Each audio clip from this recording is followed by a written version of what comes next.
Hello everyone, आज हम लेकर आए हैं आपके लिए केमिकल इक्वेशन एंड रिएक्शंस वाला चैप्टर। केमिस्ट्री का ये फर्स्ट चैप्टर है हमारा, और साइंस में हमारा ये फर्स्ट चैप्टर है जो आपका 10th क्लास की वैसे बोर्ड 10th क्लास की एनसीईआरटी है, उसके हिसाब से ये फर्स्ट चैप्टर है केमिकल रिएक्शन एंड इक्वेशन। ये चैप्टर अपने आप में अलग वेटेज कैरी करता है। जो आपके मार्क्स हैं वो लगभग इस चैप्टर से आपके जो क्वेश्चन बनेंगे वो 4 से 5 एमसीक्यू क्वेश्चन इसी चैप्टर से बनेंगे। और आज हम इसमें देखते हैं कि आज हमें पढ़ना क्या है। इसमें पहली चीज़ आज हम इसमें पढ़ेंगे केमिकल रिएक्शन,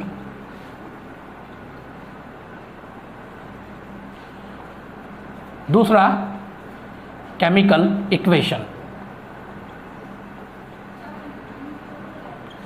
थर्ड आपका जो पॉइंट होगा इसमें balanced chemical equation,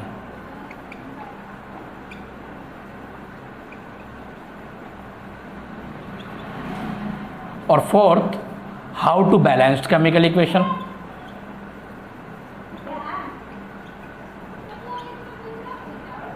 and types of reaction.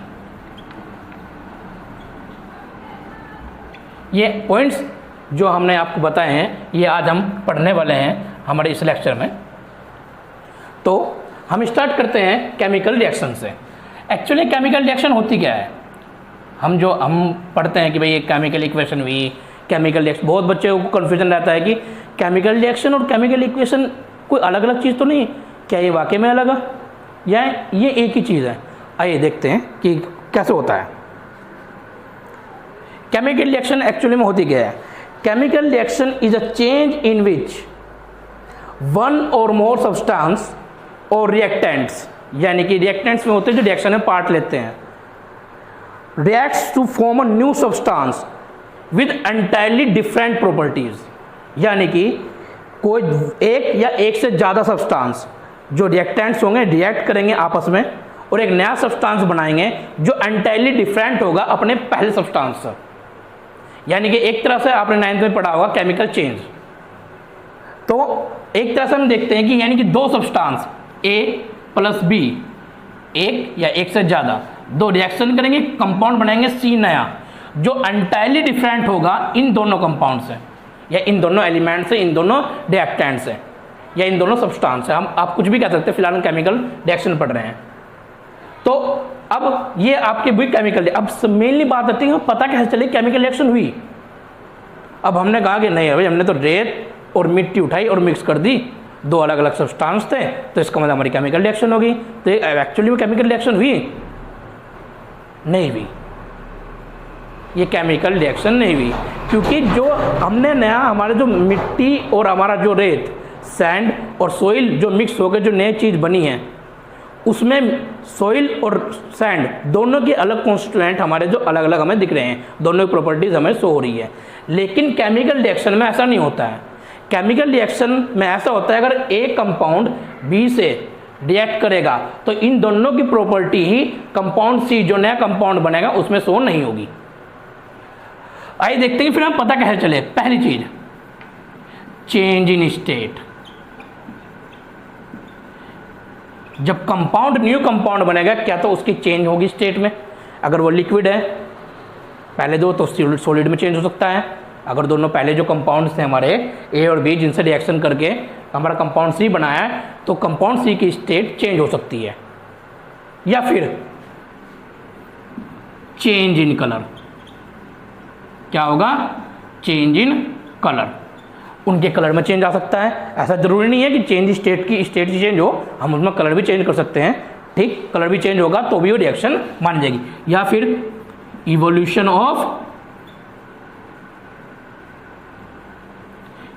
Of gas. कोई गैस सीक्रेट हो, कोई नई गैस इवॉल्व हो। अगर हम ए और बी को दोनों को मिक्स कर रहे हैं तो नई गैस कोई बने, उस तरह पता चले कि केमिकल रिएक्शन हुई है। या फिर change in temperature. Change in temperature. अब चेंज इन टेम्परेचर ये भी हो सकता है कि सपोज करो कि भाई अभी टेम्परेचर 25 डिग्री सेल्सियस हमने रिएक्शन की, लेकिन रिएक्शन करने के बाद जो कंपाउंड बना उसका टेम्परेचर 60 डिग्री हो, 60 डिग्री सेल्सियस हो, या formation of precipitate, formation of precipitate यानी कि कोई ऐसी सॉलिड फॉर्म में कोई कंपाउंड या कोई भी चीज जो सेटल डाउन हो जाती है बीकर में, टेस्ट ट्यूब में, उसे हम बोलते हैं प्रेसिपिटेट। और इस तरह की रिएक्शंस को हम बोलते हैं प्रेसिपिटेशन रिएक्शन। नाउ अब हम आते हैं, हमारा केमिकल रिएक्शन हो चुका है, आपका आई होप आपको समझ में आएगा। अगर आपको कोई भी प्रॉब्लम होती है केमिकल रिएक्शन से रिलेटेड, आप मुझे कमेंट बॉक्स में बताएं, मैं आपका उस चीज़ का आंसर दूंगा और आपकी प्रॉब्लम को सोल्व किया जाएगा। अब बात करते हैं हम केमिकल रिएक्शन की, सॉरी केमिकल इक्वेशन की। अभी हमने केमिकल रिएक्शन देखी, अब बात आती है chemical equation. Actually chemical equation होता क्या है? नॉर्मली आपने देखा होगा कि बहुत सारे लोग बोल देते हैं कि ये केमिकल इक्वेशन, ये केमिकल रिएक्शन है, और उन एक्चुअली पता भी नहीं होता बहुत को, मतलब नॉर्मली बोल देते हैं और आप भी सोचते हैं कि दोनों चीज़ एक ही होगी। एक्चुअली में दोनों चीज़ होती क्या है? केमिकल इक्वेशन सिंबॉलिक रिप्रेजेंटेशन होता है, रिप्रेजेंटेशन होता है किसका? केमिकल रिएक्शन का, केमिकल रिएक्शन का। ये आपका सिंबॉलिक रिप्रेजेंटेशन होता है केमिकल रिएक्शन का, इसे हम बोलते हैं केमिकल इक्वेशन। अब सपोज करो मैं बोल रहा हूं कि मुझे आपको मतलब कि कॉपर सल्फेट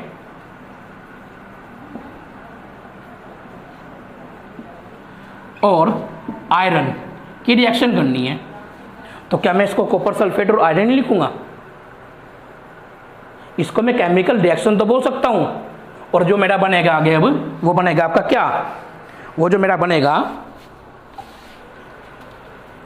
वो मेरा बनेगा आयरन सल्फेट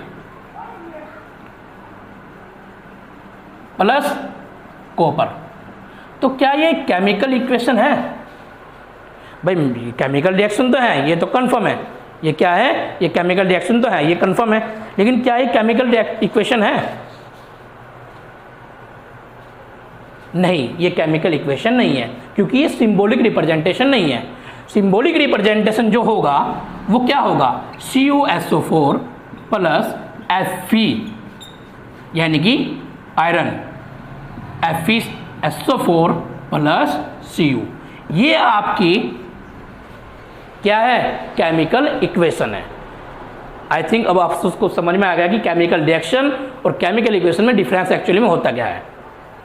और नॉर्मली हम क्या करते हैं, जो आपका हमने आपको बताया है कि केमिकल इक्वेशन हमारी ज़्यादा इंफॉर्मेटिव होती है in comparison to chemical reaction, इसलिए हम इसको सिंबॉलिक रिप्रेजेंटेशन बोलते हैं। जैसे कि मैं बोलूं कि इन दोनों की रिएक्शन हुई, ठीक है भाई, हुई, अच्छी बात है, तो ये क्या हुआ? ये ज़्यादा क्या होगी? इंफॉर्मेटिव होगी in comparison to chemical reaction. जैसे इसके सामने आपका सिंबल होगा कि ये सॉलिड है या लिक्विड है, ये सॉलिड है या लिक्विड है, या एक्वस फॉर्म में होता है। एक्वस फॉर्म का मतलब होता है ये जब कोई भी किसी भी कंपाउंड में वाटर मिक्स होता है और उसका सॉल्यूशन जो होता है उसमें वाटर मिक्स होता है, तो उसमें बोलते हैं एक्वस फॉर्म। और ये आपका सॉलिड फॉर्म में है, तो यहाँ पर बना ये एक्वस फॉर्म और ये सॉलिड फॉर्म।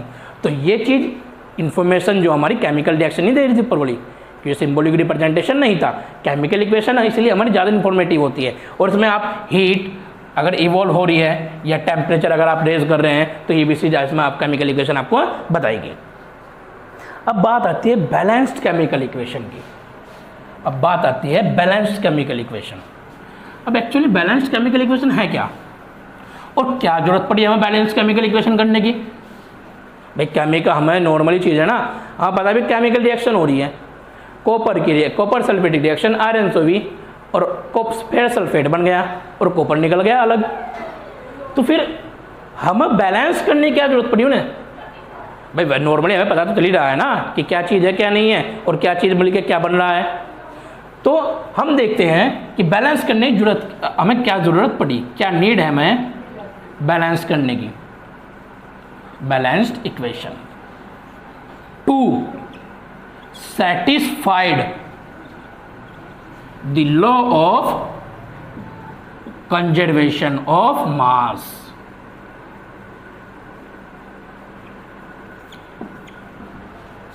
इस लॉ की वजह जरूरत पड़ी। इस लॉ ने हमें बोला कि आपको केमिकल इक्वेशन बैलेंस लिखनी पड़ेगी। आप बैलेंस बिना बैलेंस केमिकल इक्वेशन नहीं लिख सकते। यानी कि फिर ये लॉ क्या कहता है? ये लॉ कहता है कि mass neither be created nor be destroyed. I think आपको याद आ रहा होगा, अपने 9th में पढ़ा था ये चीज, law of conservation of mass. अब लॉ ऑफ कंजर्वेशन मास आपका आ गया, इसको सेटिस्फाइड, ये आपका क्वेश्चन बन सकता है कि जरूरत क्या पड़ी भाई, किस लॉ के अकॉर्डिंग बैलेंस इक्वेशंस को बैलेंस किया जाता है। आपको अलग अलग law of proportion, law of conservation of mass, अलग न्यूटन का लॉ भी कोई दे सकता है। तो आपको ऑप्शंस में आ जाएंगे, तो आपको आंसर कौन सा होगा? Law of conservation of mass. अब नॉर्मली हम आपको बैलेंस, अभी ये बोलता क्या है बैलेंस केमिकल। अब बैलेंस को इक्वेशन कैसे, हम इक्वेशन को बैलेंस कैसे करते हैं? अगर हम एक कोई रिएक्शन लेकर चलते हैं जो आपको हमें बैलेंस करनी है, नॉर्मली हम देख सकते हैं C2H6 plus O2, C2H6 plus O2, CO2 plus H2O। Balance chemical equation ये कहती है कि जो भी चीज़, यानी कि जितने भी एलिमेंट, जितने भी पार्टिकल, जितने भी एटम्स रिएक्शन में पार्ट करेंगे किसी भी कंपाउंड के या किसी भी एलिमेंट के, जितने भी एटम पार्ट करेंगे उतने ही प्रोडक्ट में शो होंगे। यानी कि number of atoms in reactant equal to number of atoms in product. जो कंपाउंड, एलिमेंट और पार्टिकल्स या सब्सटेंस पार्ट लेते हैं केमिकल रिएक्शंस में नया कंपाउंड बनाने के लिए, उन्हें हम बोलते हैं रिएक्टेंट। और जो आपके कंपाउंड बनता है, न्यू कंपाउंड, उसे बोलते हैं प्रोडक्ट। ठीक, यानी कि इस तरफ अगर कार्बन 2 हैं तो उस तरफ भी 2 होने चाहिए, लेकिन इधर तो 1 है, तो इसका मतलब इक्वेशन बैलेंस नहीं है। आपको इक्वेशन बैलेंस करनी पड़ेगी, क्योंकि अगर ये यहाँ पर 2 होता है, यहाँ पर 1 कार्बन है, तो भाई 1 कार्बन कहाँ गया? क्योंकि इस लॉ ऑफ कंजर्वेशन के अकॉर्डिंग ना ही तो मास क्रिएटेड किया सकता और ना ही डिस्ट्रॉय किया जा सकता। तो इसके अकॉर्डिंग हम इसको करेंगे बैलेंस। अब बैलेंस करें कैसे? नॉर्मली बच्चों को प्रॉब्लम इसमें ये आती है कि आप बैलेंस करें कैसे, कि भाई इधर 2 लगाना है तो उधर 3 लग जाएगा, 3 लगाना है तो 4 लग जाएगा। कन्फ्यूजन होता है कि किधर 4 लगाना है, किधर 3 लगाना है। कोई बात नहीं, उसका भी कन्फ्यूजन हम देखते हैं। हमारे सिर्फ 3 चीज़ें, CHO, CHO, carbon, hydrogen, oxygen, carbon, hydrogen, oxygen, यही आपके प्रोडक्ट रिएक्टेंट में है, यही आपके प्रोडक्ट में है। अब देखते हैं इधर कितने कार्बन है? 2, इधर 1, इधर कार्बन जो आपका हाइड्रोजन 6, इधर सिर्फ ओनली 2, इधर ऑक्सीजन 2, उधर 3। अब देखते हैं कहना गब्बर का बहुत नाइंसाफी है। तो 2 और 1, अब इधर हम कर देते हैं इसको 2, यहाँ पर कर देते हैं हम इसको 2। ठीक है भाई, हमने यहाँ लगा दिया 2, राइट हैंड साइड में कार्बन में डबल कर दिए। लेकिन इसके साथ साथ कार्बन तो है, इसके साथ साथ आपके ऑक्सीजन भी बढ़ गया। ऑक्सीजन कितने हो गए? 4। अब इधर कितने थे? ऑक्सीजन 3 थे, 4 तो ये हो गए और 1 ये। अब ऑक्सीजन हो गए कितने यहाँ पे? 5। अब चलो, अब बात आती है हाइड्रोजन की। हाइड्रोजन इधर कितनी है? 2, इधर है 6, तो भैया ठीक है, यहाँ पर कर देते हैं 3, हो गए दोनों के इक्वल। इधर 6, इधर भी 6, लेकिन इधर फिर ऑक्सीजन बढ़ गया, इधर 3 ऑक्सीजन और बढ़ गया। अब 5 पहले से थे, तो यानी कि अब 4 और 3 कितने हो गए? 7। तो भैया इधर तो कितने हैं? अब 4 और 3 कितने हो गए? 7। तो इधर तो भैया 2 ही हैं। अब कैसे करें फिर? अब कैसे करें? नॉर्मली अगर हम इसमें देखें तो अब करें कैसे? अब तो हमारे पास कोई सिचुएशन बची नहीं है, तो फिर हम करें क्या? तो भाई इसमें तो ये प्रॉब्लम हो जाएगी। तो क्योंकि इधर 7 है और 7 तो आपका वो आन रहा है। तो हम क्या करते हैं, चलो ठीक है भाई 7 है, हम इसे 7/2 लिख देते हैं। लेकिन भाई 7/2 मॉलिक्यूल लाएंगे कहाँ से? 7/2 तो नहीं होगा भाई, 7/2 लाएंगे कहाँ से फिर हम? तो आपने हम क्या करना है, तो इसका मतलब ये जो 2 है इसके अपोन में 1, इसके अपोन में 1, इसके अपोन में 1, इस 2 की मल्टीप्लाई सब जगह कर दीजिए। जैसे आप क्या करते हैं, फ्रैक्शन सोल्व करते हैं ना, आप वैसे कर लीजिए। जो अब देखते हैं फ्रैक्शन सोल्व करते हुए हम क्या करते हैं। ये मैं आपको इसलिए डीपली बता रहा हूँ कि जिससे आपको समझ में आएगी एक्चुअली करना किस तरह से है। एलसीएम लिया, सबका 2 आया, 2 की मल्टीप्लाई हमने ऊपर की यहाँ पे, भाई ठीक है यहाँ पे कर दी 2 की मल्टीप्लाई। 2 की मल्टीप्लाई हमने यहाँ पे की, यहाँ हो गया आपका 4, क्योंकि यहाँ पे भी 2 आ गया था। एलसीएम सबके उसमें अपोन में कितना आ गया 2। अब ये वाला 2 कहाँ चला जाएगा, इधर, और इधर हो जाएगा आ जाएगा 2, तो यहाँ आ गया 4 आ गया ये, और यहाँ से 2 हट जाएगा और इधर आपका 6 हो जाएगा। कैसे? यहाँ पे 1 था, यहाँ पे 7/2 था, यहाँ पर 2 था और यहाँ पे आपका 3 था, यहाँ भी 1, यहाँ भी 1। हमने इन दोनों का एलसीएम लिया, कितना आ गया आपका 2 यहाँ पे, और पूरे के अपोन में कितना आ गया 2, तो 2 + 7 हुआ। 2 इधर चला गया मल्टीप्लाई में, तो 2 यहाँ पे मल्टीप्लाई हो गया, यहाँ भी, तो यहाँ 2 4 2 2 4 और 2 3 6, और यहाँ पे 2, ये नीचे 2 इधर चला गया और यहाँ पे 2 आ गया। तो आपकी इक्वेशन बैलेंस क्या हुई? अब आपकी इक्वेशन बैलेंस हुई 2C2H6 + 7O2 + 4CO2 + 6H2O। I think आपको क्लियर हो गया है इस चीज़ के बारे में कि ये बैलेंस कैसे हुई आपकी इक्वेशन। चलो अगर मैं आपको इसका एक एग्जांपल और दे देता हूँ जिससे आपको और भी अच्छे से सही समझ में आ जाए। ठीक है,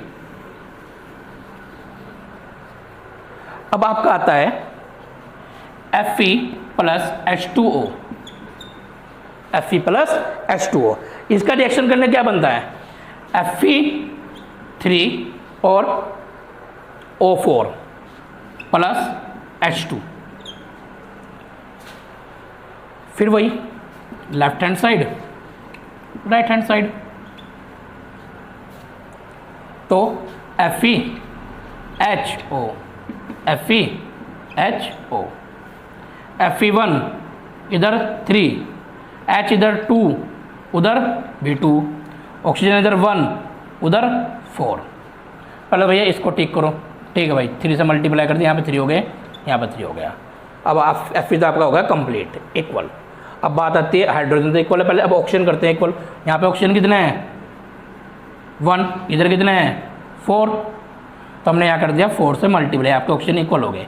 लेकिन जैसे यहाँ पे तो 8 हो गया है, तो इसका मतलब यहाँ पे क्या करो आप 4 से मल्टीप्लाई कर दो, यहाँ से किससे कर दो 4 से मल्टीप्लाई, तब देखेंगे आप यहाँ भी 8 हो गया। 4 8 4 2 8, ऑक्सीजन 4 आयरन 3, यानी कि आपका क्लियर हो गया ये चीज़। अब बात आती है टाइप्स ऑफ रिएक्शन पे। अब मेनली चीज़ आती है टाइप्स ऑफ रिएक्शन में, आपकी रिएक्शंस कितने पार्ट्स हैं। टाइप्स ऑफ रिएक्शन, मेनली आपको टाइप्स ऑफ रिएक्शन देखनी है अब कि टाइप्स ऑफ रिएक्शन में होता क्या क्या है, कितने पार्ट्स हमारे रिएक्शंस को हमारे कितने पार्ट्स में हमने डिवाइड किया है। पहली चीज types of reaction. First combination reaction, combination reaction. दूसरा डिकम्पोजिशन रिएक्शन, और थर्ड आपका आता है displacement reaction.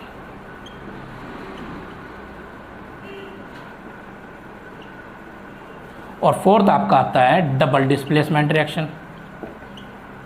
Actually displacement reaction का ही पार्ट है, लेकिन मैं इसको फिर भी अलग से लिख देता हूं। फिर आता है आपका रिडॉक्स रिएक्शन। कॉम्बिनेशन रिएक्शन नाम से क्लियर हो रहा है, कंबाइन होना, यानी कि किन्हीं दो एलिमेंट, कंपाउंड, सब्सटेंस का कंबाइन होकर एक न्यू सब्सटेंस का बनाना। यानी कि आपको याद रखना है व्हेन वन और व्हेन टू और more substance reacts and form a new substance, form a new, ध्यान रखना अ यानी कि एक, फॉर्म अ न्यू सब्सटेंस यानी कि जब आप दो या दो से ज़्यादा आपके रिएक्टेंट कंबाइन होंगे और एक कंपाउंड बनाएंगे या एक प्रोडक्ट बनाएंगे तो आपका क्या होगा, कॉम्बिनेशन रिएक्शन। अब मैं इस कॉम्बिनेशन रिएक्शन में जो एग्जांपल लेने वाला हूँ वो एग्जांपल एक्चुअली, ये बात ध्यान रखना कि इस एग्जांपल से क्वेश्चन आना ही आना है। पिछले 8 से 10 साल में ऐसा कभी नहीं हुआ और उससे भी पहले कि जब इससे रिलेटेड क्वेश्चन ना आया हो, इन 3 चीज़ों से रिलेटेड क्वेश्चन ना आया हो। अब मैं बात कर रहा हूँ ऐसी कौन सी 3 चीज़ें हैं, ऐसे 3 कौन से कंपाउंड हैं जिनकी मैं बात कर रहा हूँ। पहला CaO, जब रिएक्ट करता है H2O से तो आपका बनता है कैल्शियम हाइड्रो ऑक्साइड। क्या बनता है, कैल्शियम हाइड्रो ऑक्साइड, और साथ में निकलती है आपकी हीट। क्या निकलती है, हीट। नॉर्मली अब हम देखते हैं ये दोनों चीज़ है क्या। इसे हम बोलते हैं कैल्शियम ऑक्साइड। इसका दूसरा नाम भी है क्विकलाइम, जो हम इसे कॉमन नेम बोलते हैं। ये आपको पता है, ये सबको, ये वाटर है। ये इसको हम बोलते हैं कैल्शियम हाइड्रोक्साइड।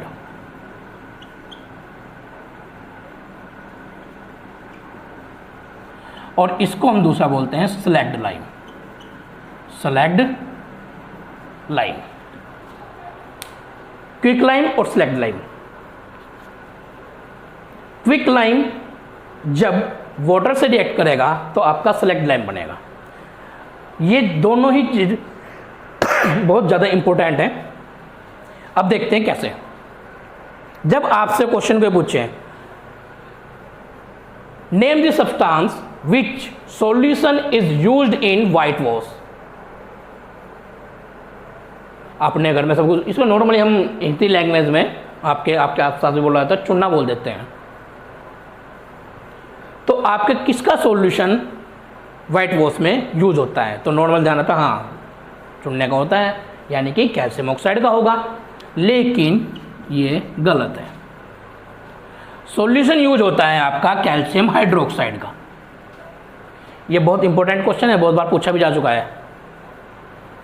और नॉर्मली जब हम कैल्शियम हाइड्रोक्साइड, ये रिएक्शन कॉम्बिनेशन रिएक्शन का एग्जाम्पल है, लेकिन ये रिएक्शन कॉम्बिनेशन रिएक्शन का एग्जाम्पल नहीं है।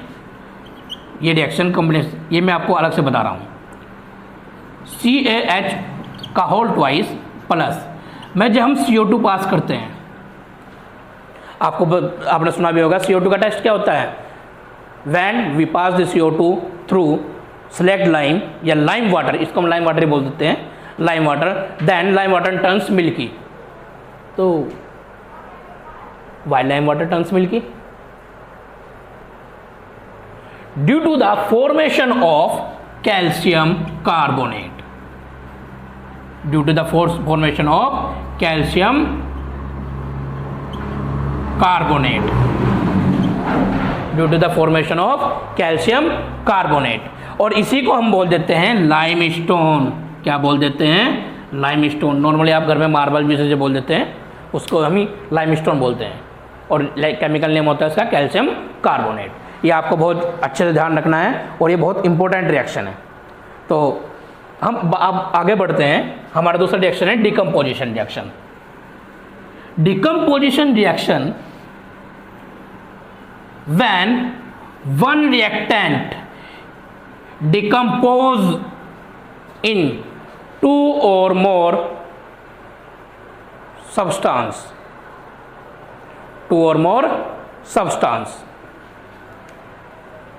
यानी कि अगर A डिवाइड होगा B और C में तो इसके हम बोलते हैं डिकम्पोजिशन रिएक्शन, यानी कि डिकम्पोज होना। और इसी के डिकम्पोजिशन रिएक्शन के हमारे 3 पार्ट होते हैं। डिस्प्लेसमेंट रिएक्शन, ये अलग हो गई, double displacement reaction, redox reaction. आगे के पार्ट्स हम नेक्स्ट लेक्चर में आपको बताएंगे। तो आप चैनल को सब्सक्राइब कीजिए, वीडियो अच्छी लगे तो लाइक कीजिए और बेल आइकन जरूर दबा लीजिए, जैसे ही हम नेक्स्ट लेक्चर आप अपलोड करें जिससे आपको नोटिफिकेशन आ जाए और आप नए लेक्चर की वीडियो देख पाएँ। Thank you very much.